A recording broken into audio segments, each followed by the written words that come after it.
Yan na po, pull down na ang transmission ng CRV. Ayan.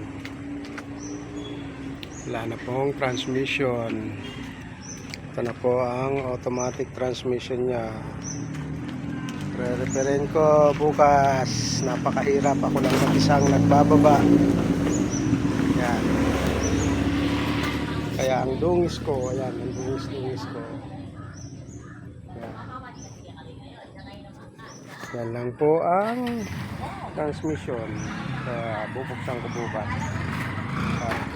Makita ang problema ng Honda CRV kasi ayaw na tumakbo.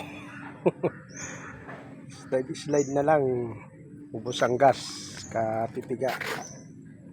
Yan po ang problema nito.